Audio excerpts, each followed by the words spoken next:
Le monde entier va-t-il prendre le grand virage de l'assainissement urbain, à l'image du Congo-Brazzaville qui a innové, parce qu'il fait partie des quelques pays très rares qui ont créé un ministère de l'environnement urbain, et pas uniquement de l'environnement urbain, on y reviendra. En tout cas, c'est le sujet qu'on va aborder aujourd'hui avec notre invité dans le grand virage.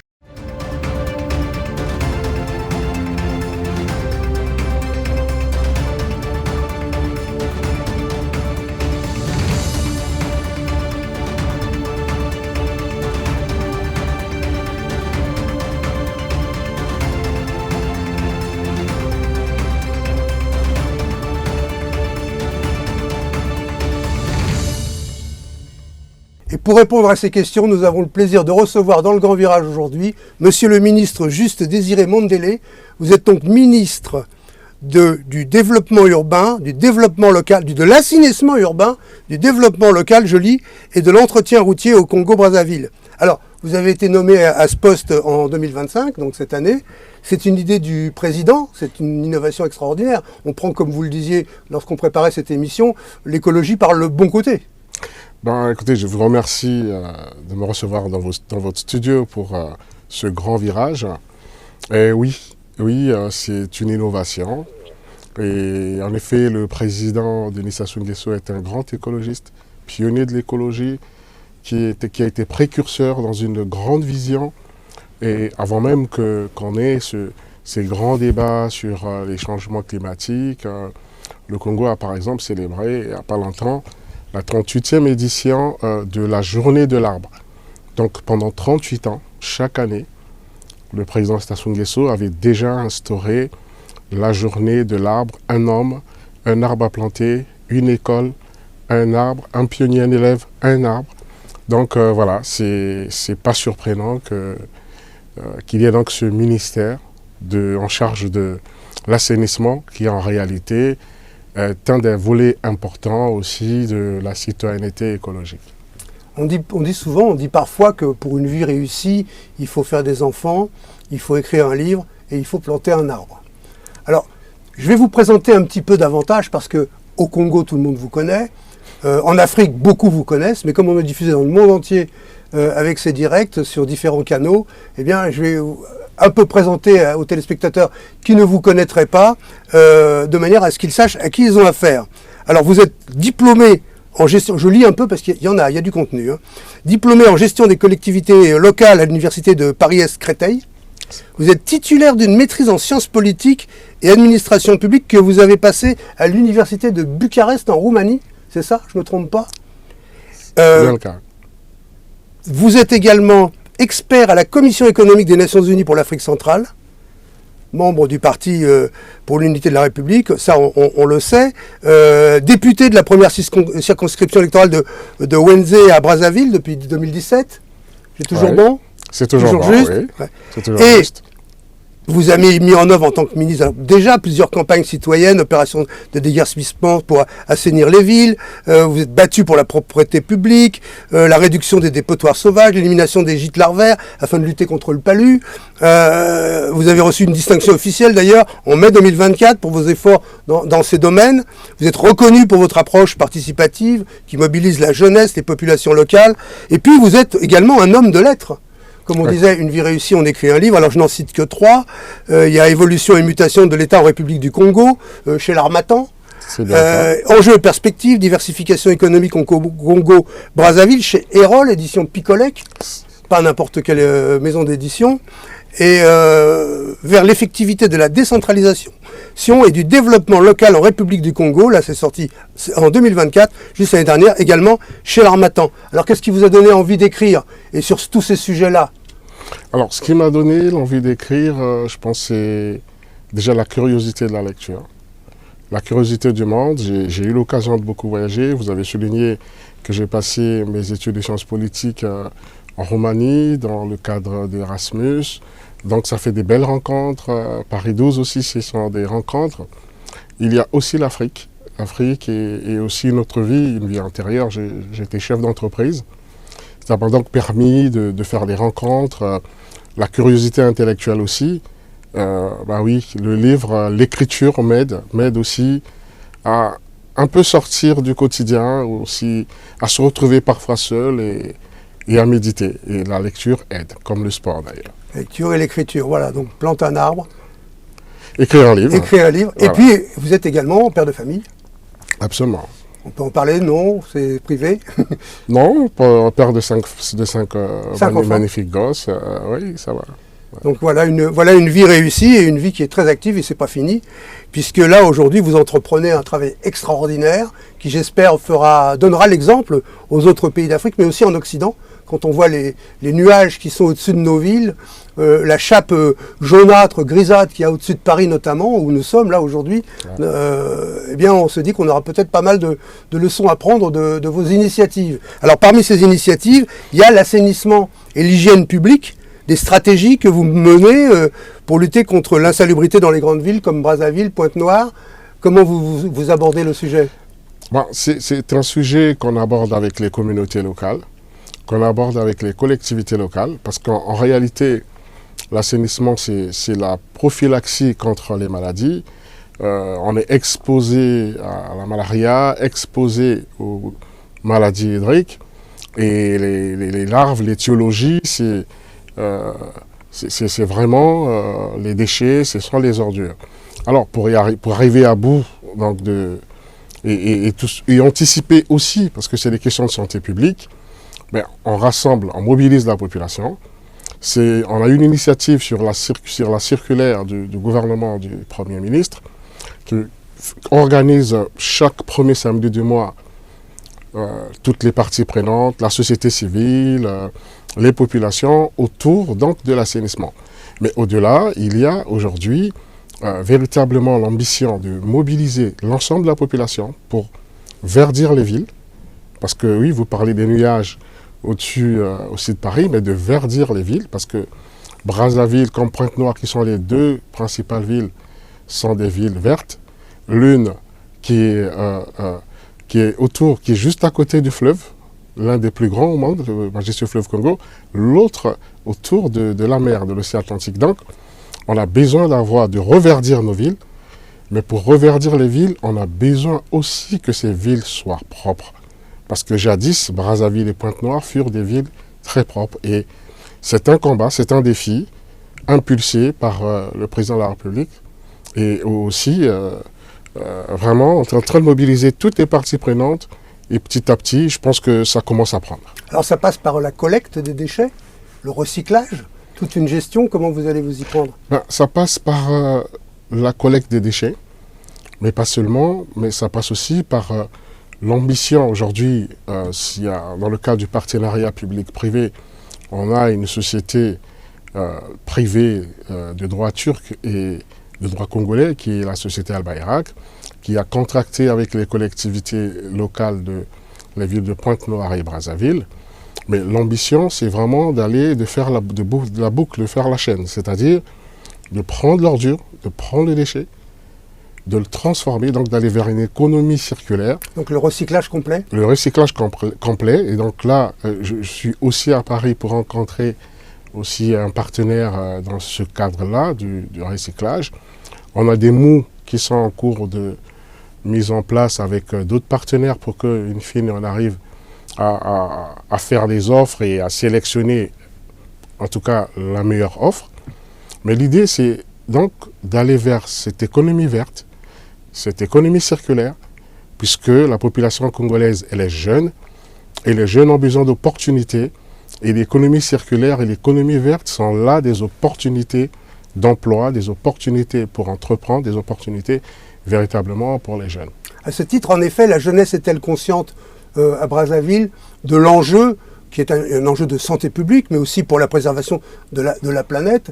Est-ce que vous avez mis au point un système un peu d'éducation des populations pour justement récupérer les déchets, pourquoi pas les trier? Qu'est-ce que vous avez mis en œuvre ou qu'est-ce que vous allez mettre en œuvre? Nous avons tenu à Brazzaville le premier forum sur l'assainissement. Et on a eu plusieurs parties prenantes, les partenaires multilatéraux, bilatéraux, la société civile, les associations des jeunes et les jeunes eux-mêmes, les jeunes élèves, les jeunes étudiants. Et en ce moment, aujourd'hui, on a des associations, des groupes des jeunes, des étudiants et des jeunes en quête d'emploi aussi, qui se sont organisés sur la problématique de l'assainissement.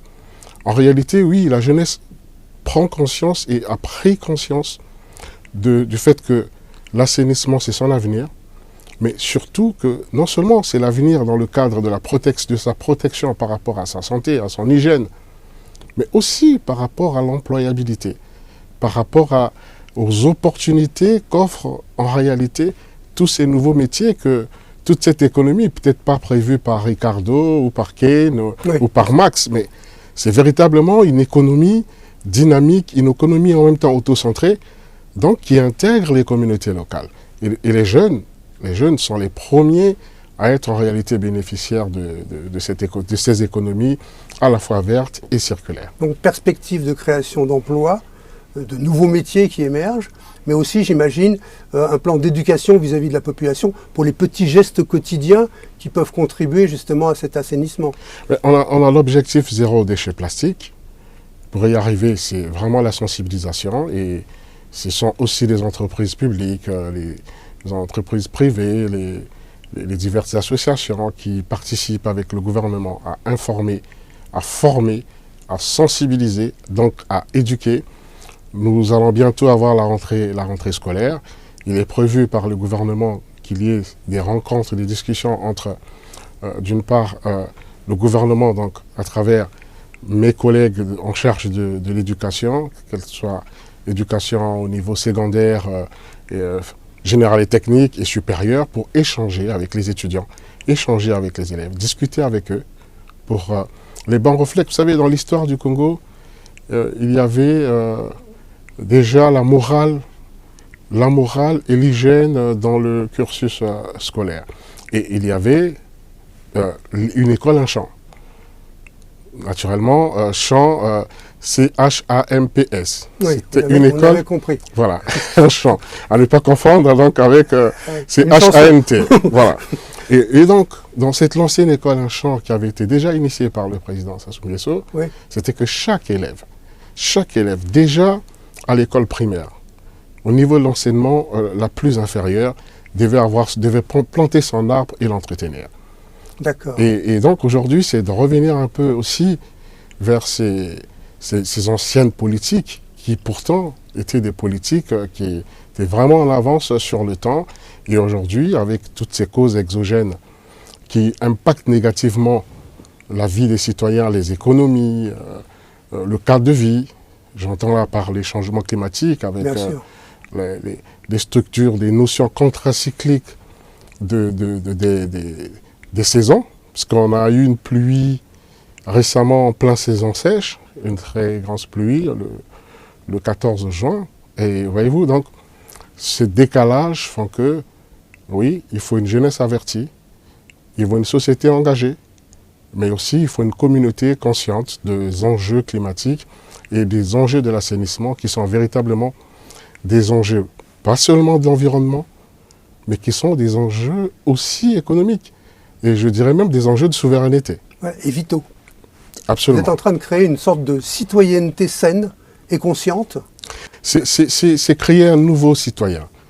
Un citoyen éco-responsable, comme on pourrait créer, susciter une nouvelle économie éco-responsable avec des entreprises responsables, éco-responsables. Donc véritablement aller vers la notion, maintenir et inculquer véritablement cette notion d'éco-citoyen et d'éco-responsable. Et vous avez le sentiment que justement cet assainissement a un véritable impact sur la santé publique et sur la qualité de vie, et surtout que les jeunes et que les populations sont conscientes de cet impact sur la qualité de la vie? Alors, ce que le gouvernement, par ma voix aujourd'hui, on est très heureux de voir que c'est des jeunes, même des jeunes qui sont un peu en rupture avec la société, mais que je vois de plus en plus sur le terrain, qui adhèrent donc à cette politique d'assainissement. Oui, il y a véritablement une prise de conscience et on ne va pas relâcher, on va continuer à être aux côtés de cette jeunesse puisque nous sommes nous-mêmes des élus de terrain, donc on va continuer à dialoguer, à échanger sur cette problématique de l'assainissement avec les jeunes. Alors parallèlement à ça, il y a une poussée démographique, forcément. Est-ce que vous avez dans l'idée une planification urbaine? Quelle est votre vision pour les villes comme Pointe-Noire ou Brazzaville à l'horizon 2030-2050? Alors, vous savez, Brazzaville et Pointe-Noire, ce sont des villes véritablement historiques. Brazzaville fut capitale de la France libre et Pointe-Noire fut capitale du Moyen-Congo. Donc ce sont deux villes qui ont concentré beaucoup d'intérêt, ce qui fait qu'il y a eu non seulement un exode massif des populations au niveau des zones rurales vers ces deux villes, mais il y a aussi que historiquement les populations viennent vers Brazzaville et Pointe-Noire, s'installent à Brazzaville et Pointe-Noire, ce qui donc occasionne de façon exponentielle, de façon crescendo, une urbanisation assez sévère.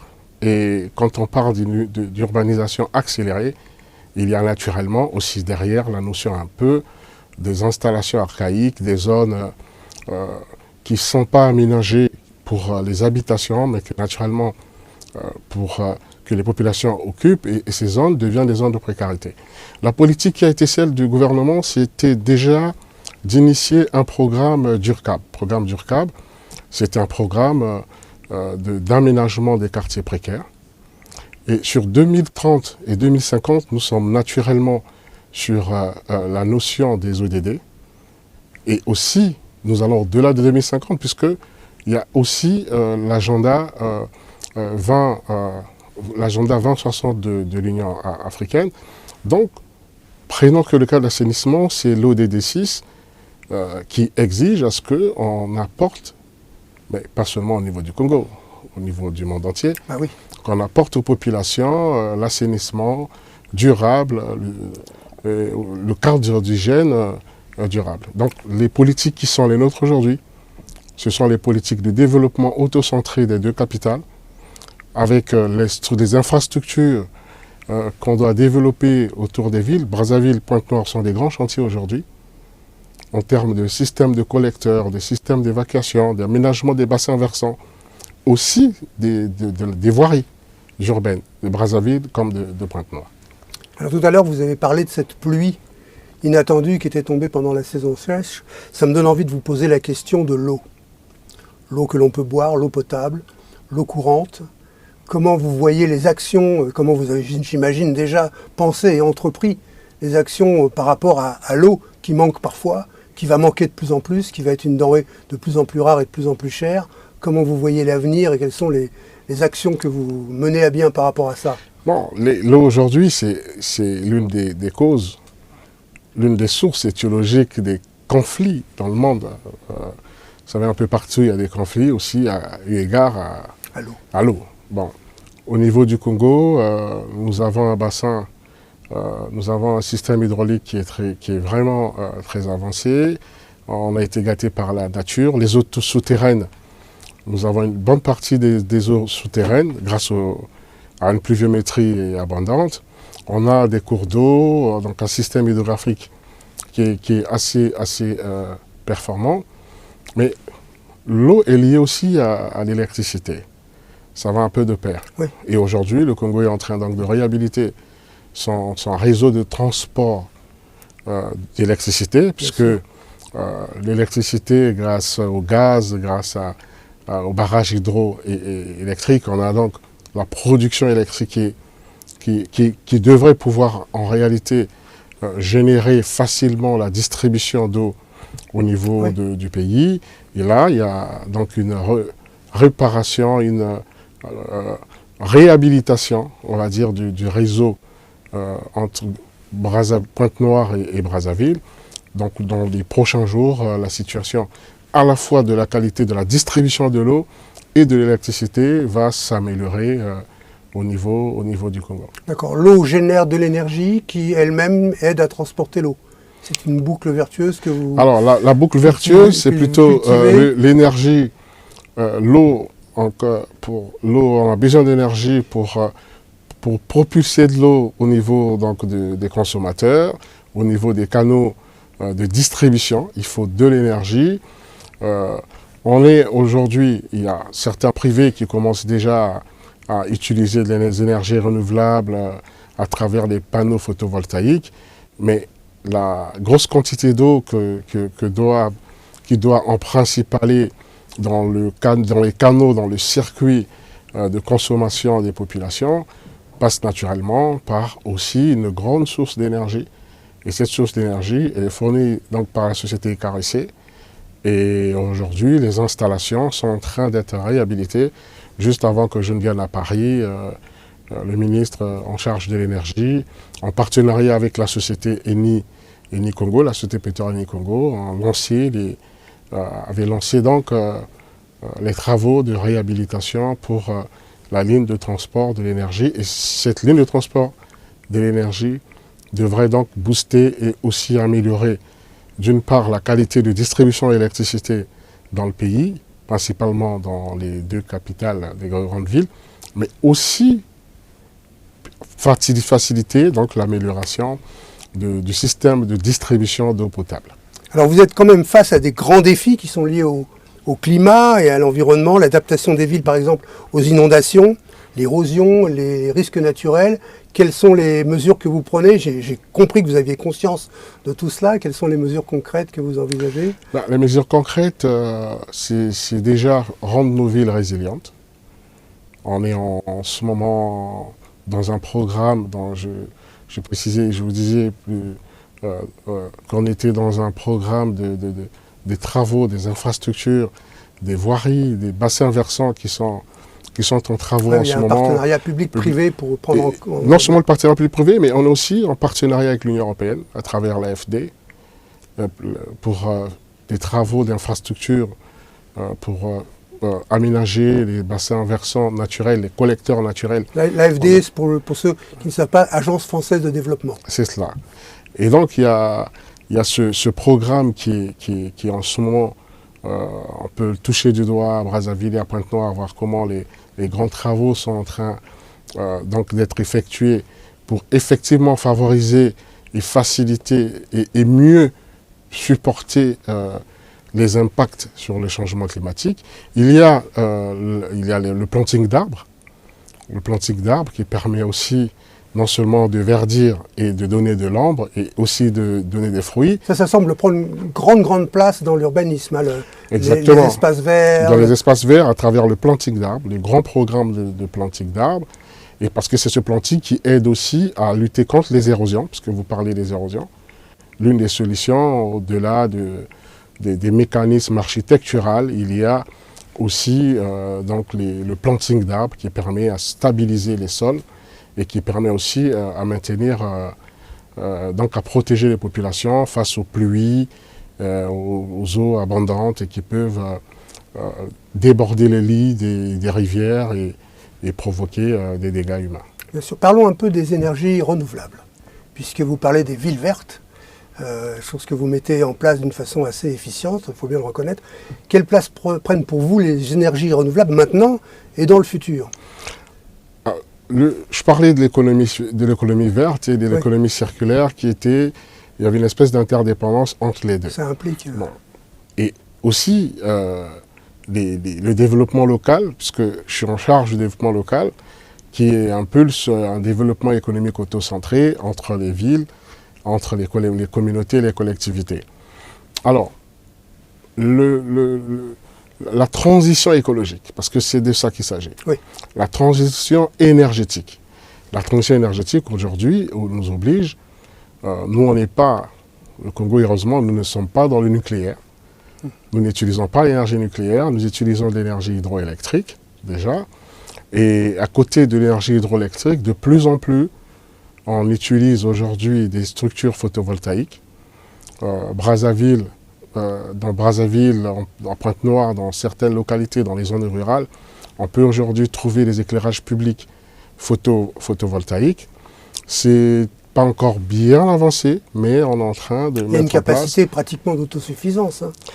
En fait, l'idée, c'est cela, c'est d'aller vraiment vers une capacité de production du matériel sur place, parce que cela va engendrer aussi la formation et les emplois. Bien sûr. Nous avions une société, on a une société qui était Copasol, qui était installée, mais qui a eu quelques soucis parce que le gouvernement voulait impulser ces structures de formation, ces structures de fabrication des panneaux sur place au niveau du Congo.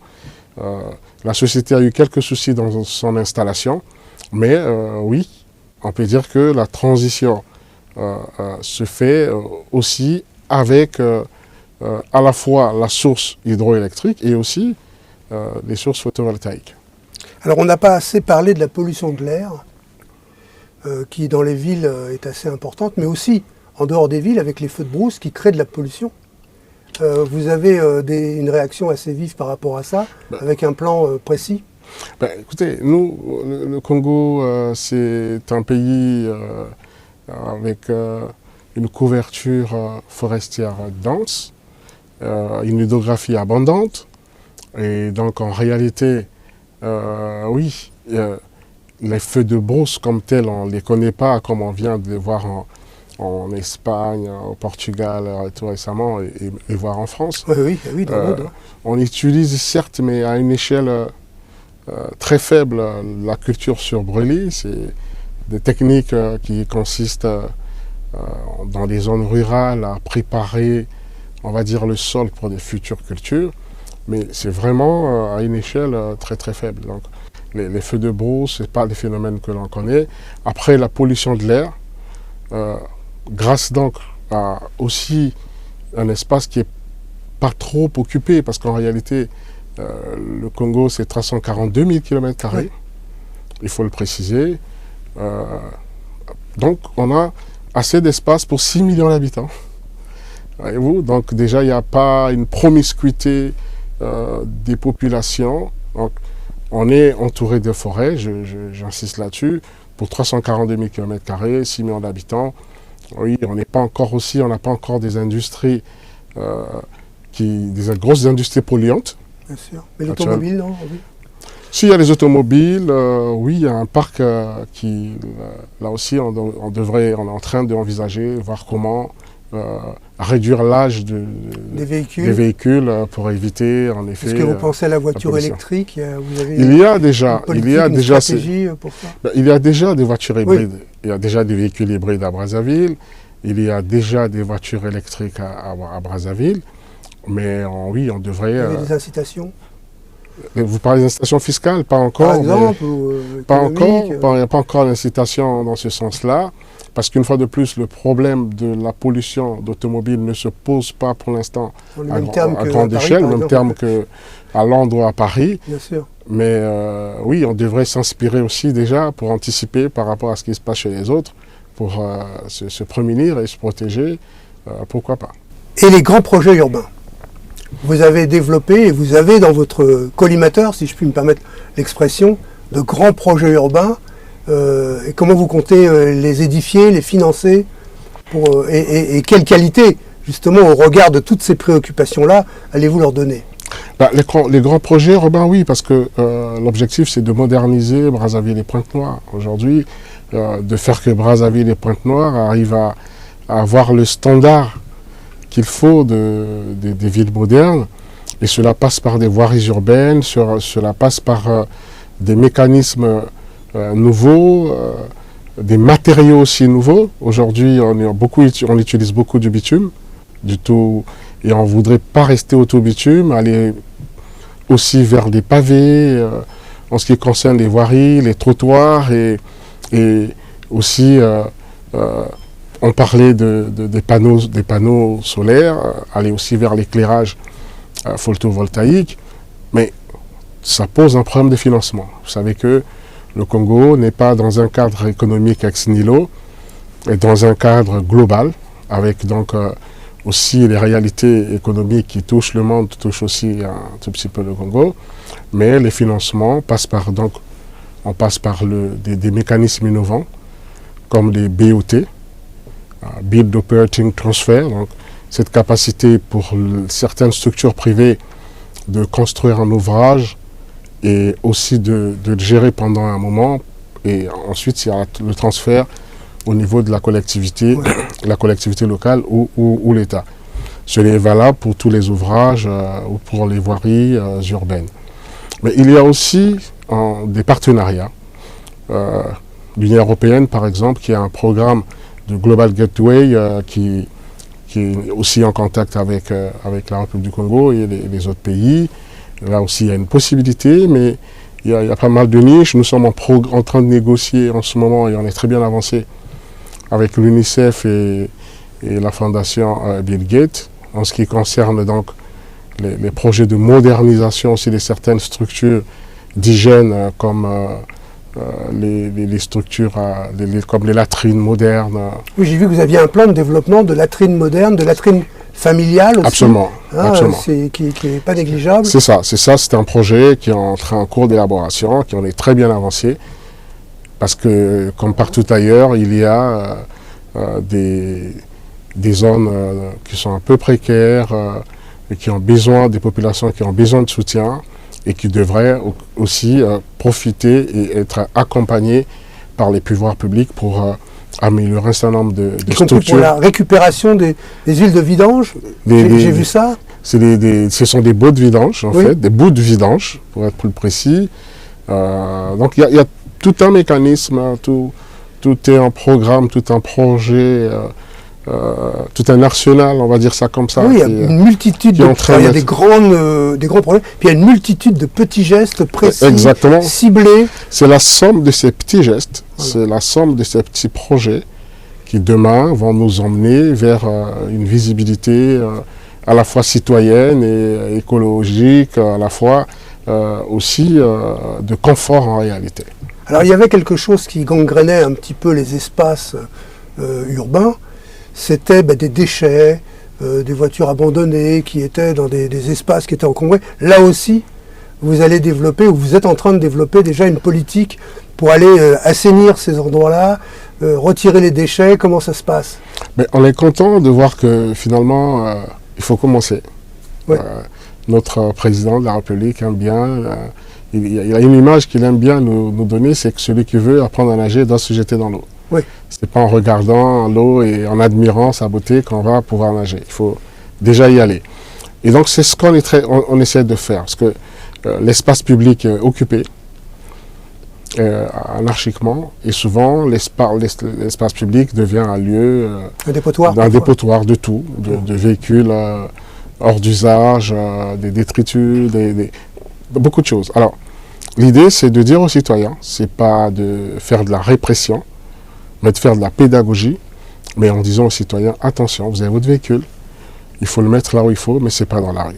Oui, ça nous appartient à tous. C'est pour votre sécurité, déjà, et pour aussi la sécurité des autres, et le confort.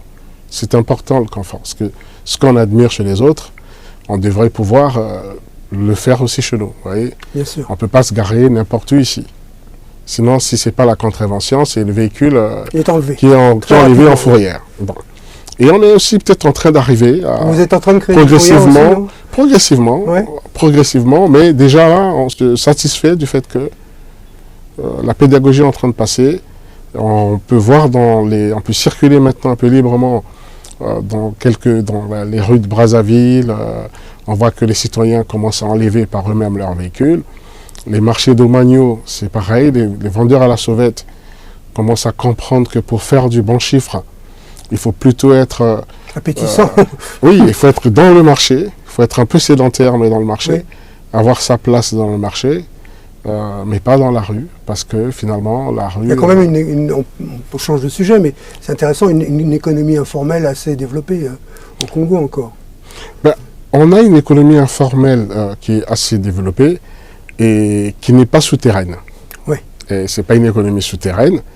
C'est pas une économie parallèle, c'est une économie informelle. Voilà, donc c'est pas du trafic, c'est pas de la clandestinité. C'est pas du trafic, c'est une économie réellement de famille, c'est une économie à petite échelle et qui a vocation à chaque fois à se formaliser. Donc c'est comme une période de latence, une période à laquelle une période de transition, de basculement de l'économie, de la petite échelle, de la petite économie, à l'économie formelle. Donc c'est vraiment, je pense que c'est quelque chose d'assez spécial dans certains pays africains et qui est une bonne démarche, une bonne pratique. Ça participe de la conscience citoyenne finalement. Ça participe de la réduction de la pauvreté, ça participe de la prise en charge des familles les plus défavorisées, mais ça participe aussi à la vitalité de l'économie, en réalité. Mais on voudrait simplement que cette économie se développe aussi dans un cadre, dans un environnement sain, propre et sécurisé. Alors tout à l'heure on parlait de pédagogie, vous m'expliquiez qu'il y avait beaucoup de sensibilisation qui se faisait dans les écoles, auprès des jeunes, aux gestes du quotidien, à l'hygiène, aux bonnes pratiques. Mais pour les adultes qui ne vont pas à l'école, est-ce que vous avez développé des plans d'information aux petits gestes du quotidien, dans les médias ou je ne sais pas, à part des journées que vous avez organisées, ça vous m'en aviez parlé, qu'est-ce qu'il y a d'autre qui est organisé par rapport à ça? Mais déjà le Congo, c'est un pays très alphabétisé. C'est-à-dire que ce soit dans les zones rurales, parce qu'on en parle beaucoup de villes, oui. Mais il y a un dynamisme dans les zones rurales qui est réel. Et comme c'est un pays très alphabétisé, et donc la culture est telle que la plupart des familles, la plupart des personnes, même les personnes les plus âgées, ont accès aux médias, à différents types de médias, aujourd'hui des médias sociaux et même des médias classiques. Et tout ce que nous faisons comme activité, on parlait du premier samedi du mois et bien d'autres gestes, ce sont des activités qui sont suivies par tous, par les jeunes, par des personnes plus âgées. Et d'ailleurs, ce sont les personnes les plus âgées qui interpellent souvent les plus jeunes, lorsque les bonnes pratiques ne sont pas au rendez-vous. Est-ce que comme on le connaît en France, moi je suis stupéfait de voir les enfants qui ont une conscience écologique extraordinaire. Est-ce qu'on a ça aussi dans l'enfance congolaise? Ah oui, bien sûr. Les premiers écologistes, on touche pas aux animaux, on touche pas aux plantes. Les premiers responsables et garants de la protection de l'environnement, c'est d'abord les jeunes, c'est les enfants. On voit rarement les enfants jeter des ordures dans la rue, non. Il arrive qu'ils interviennent, ils interpellent d'ailleurs les plus âgés. Ouais. L'incivisme vient des plus âgés, paradoxalement. Oui. Ah d'accord, donc il y a l'éducation qui a joué son rôle. Absolument. D'accord. Et par rapport à la préservation du patrimoine architectural et culturel du pays, est-ce que vous avez des actions que vous menez? Est-ce que vous avez constaté des dégradations contre lesquelles vous seriez en train de lutter? Bon, ça c'est... On est un pays très riche en culture, très riche dans son histoire. Son histoire elle est étroitement aussi liée à celle des civilisations modernes, à celle de la France avec la colonisation. Brazzaville, Pointe-Noire, je disais, était la capitale du Moyen-Congo. Il y a des symboles de l'architecture aussi coloniale. On prend le cas de Brazzaville. Brazzaville a abrité la conférence de Brazzaville de 1944 avec le général de Gaulle, cette conférence qui a ouvert la voie vers la décolonisation. Mais le lieu qui avait servi donc à cette assemblée existe, c'est le CEFRAD, qui est un centre de formation d'art dramatique et qui est en restauration en ce moment, grâce d'ailleurs à la coopération avec la France.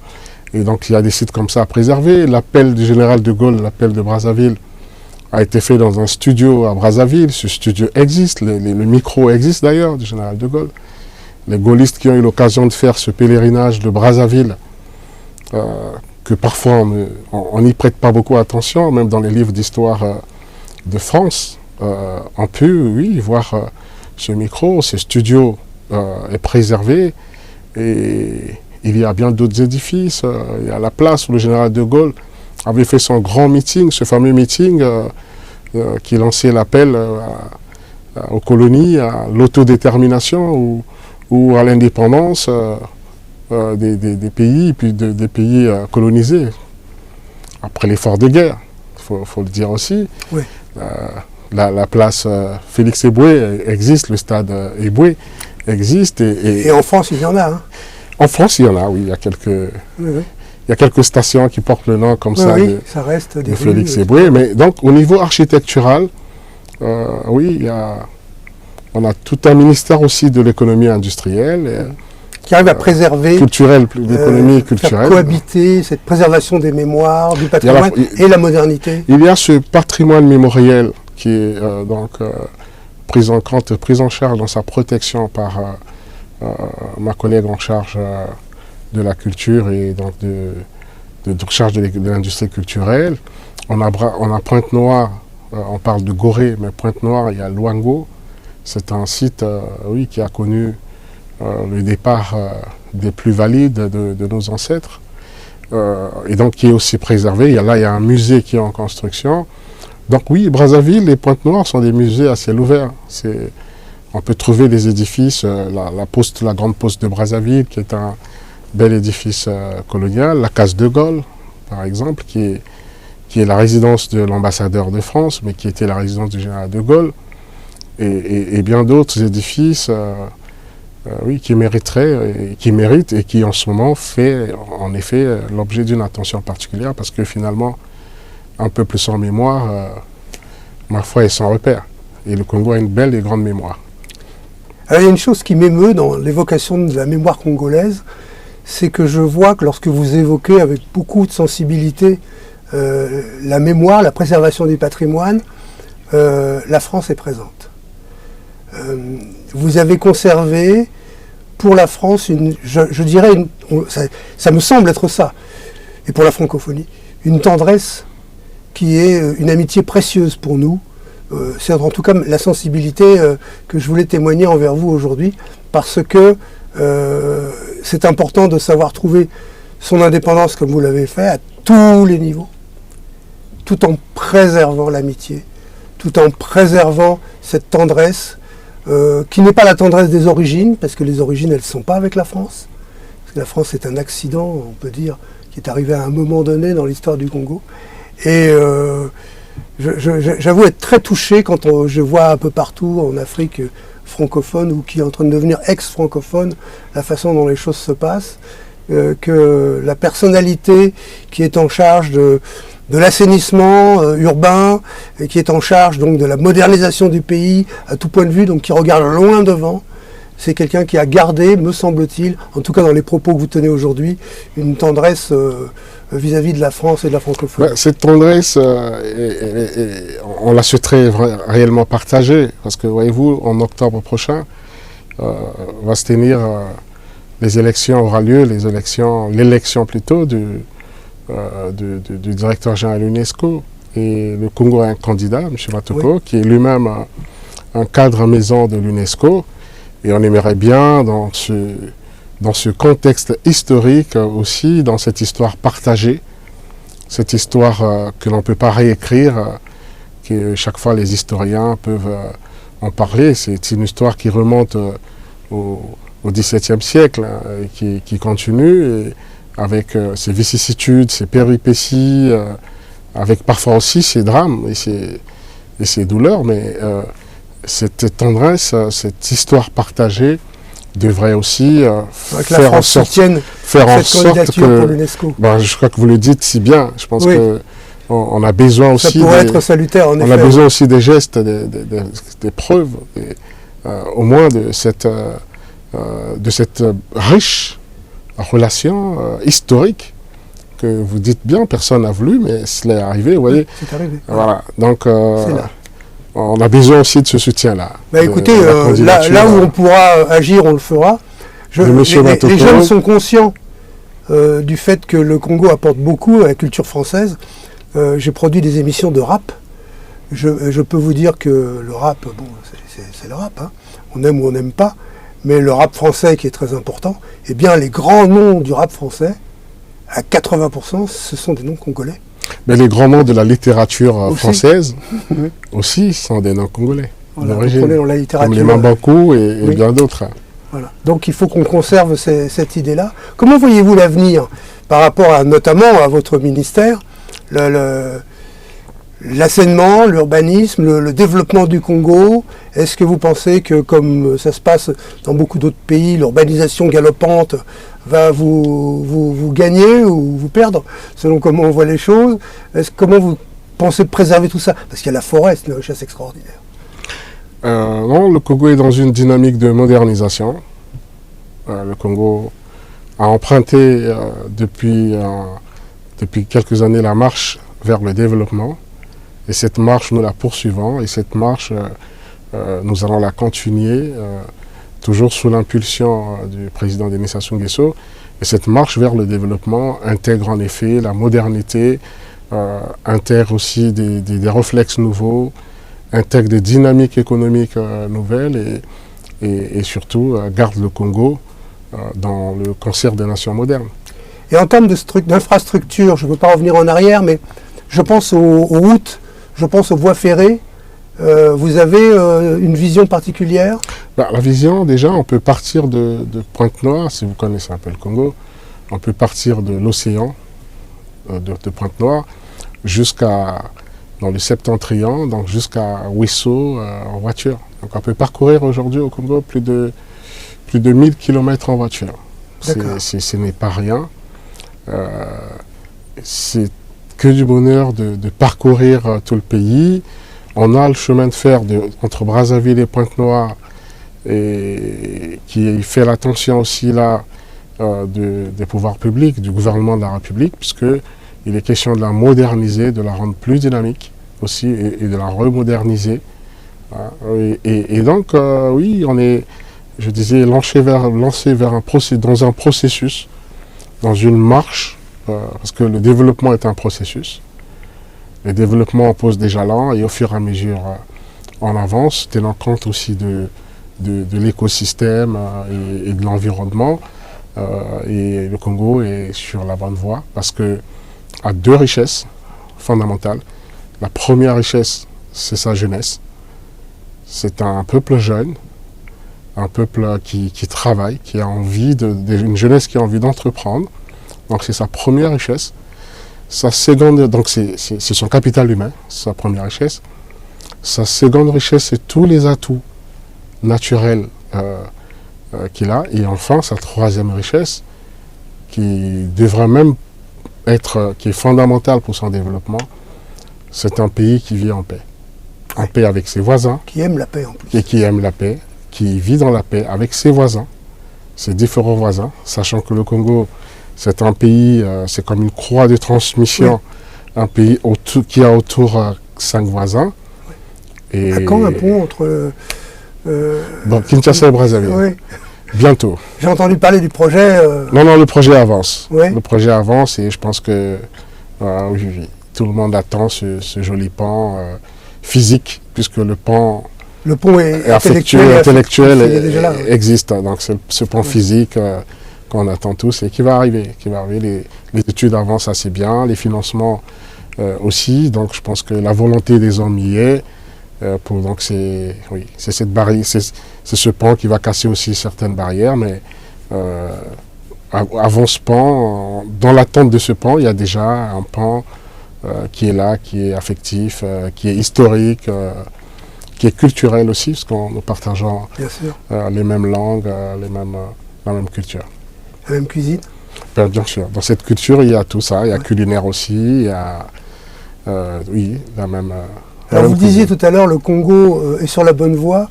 Moi, j'ai envie d'ajouter montre la voie un petit peu, puisque vous êtes quand même précurseur avec un ministère de l'assainissement.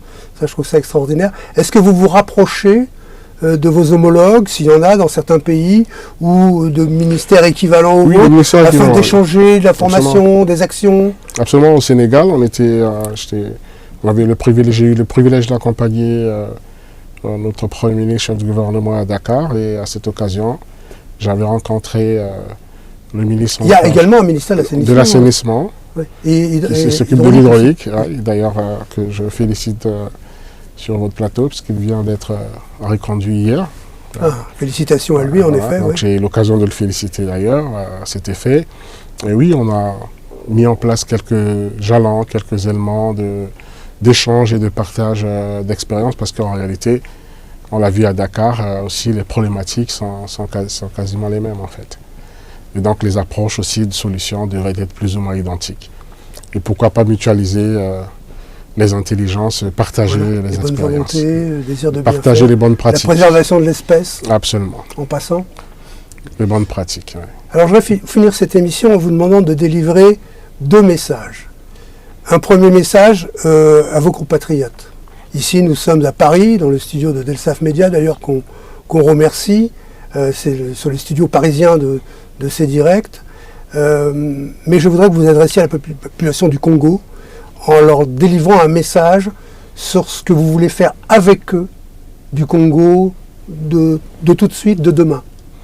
Bon, la caméra est là. Maintenant, aux compatriotes qui sont au Congo, et d'ailleurs qui sont aussi ici en France de la diaspora, c'est simplement dire que nous avons un patrimoine commun, nous avons un beau pays qui s'appelle le Congo, très riche dans sa diversité, très riche dans sa citoyenneté, et que tous ensemble, nous avons besoin, en tout cas la main dans la main, d'être ensemble pour travailler pour que ce Congo éternel, ce beau pays, les paysages que nous avons soient propres, que notre environnement soit assaini et surtout que nous croyons en notre pays parce que nous n'en avons qu'un seul, c'est le Congo éternel et qu'au-delà des quelques divergences qui peuvent exister, qui sont naturellement, qui existent naturellement partout, idéologiques et bien d'autres, nous avons le Congo et nous avons la chance au Congo d'avoir un homme, Denis Sassou Nguesso, oui, un homme de vision, un homme de paix et un homme qui fait rentrer le Congo dans une ère nouvelle.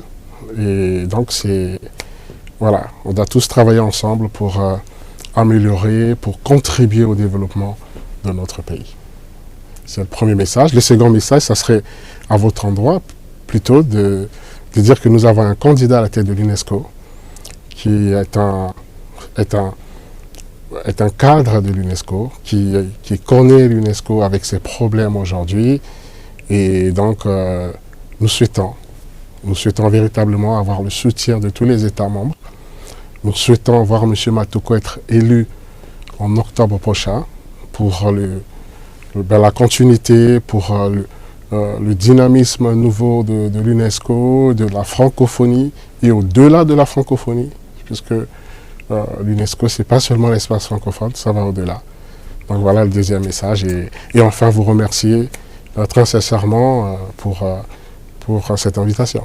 Alors avant de vous libérer, j'ai mon deuxième message à moi que je souhaiterais que vous puissiez passer, même si là on est un peu hors sujet. C'est un message que vous pourriez adresser, j'allais dire au monde entier, à l'étranger.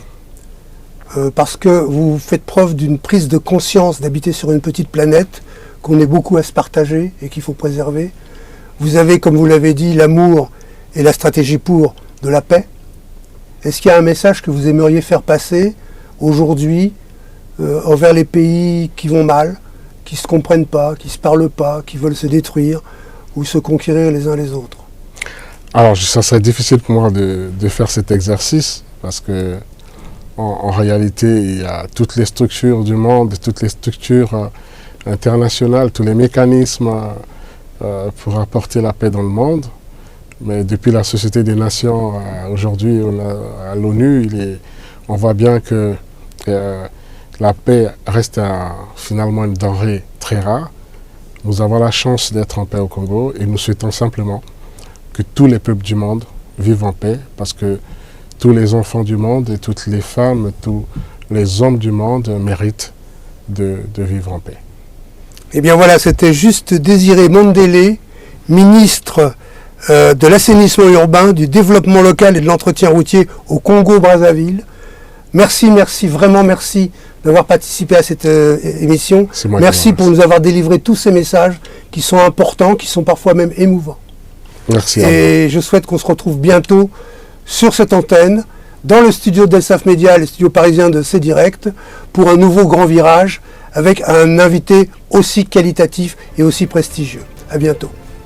À bientôt, merci.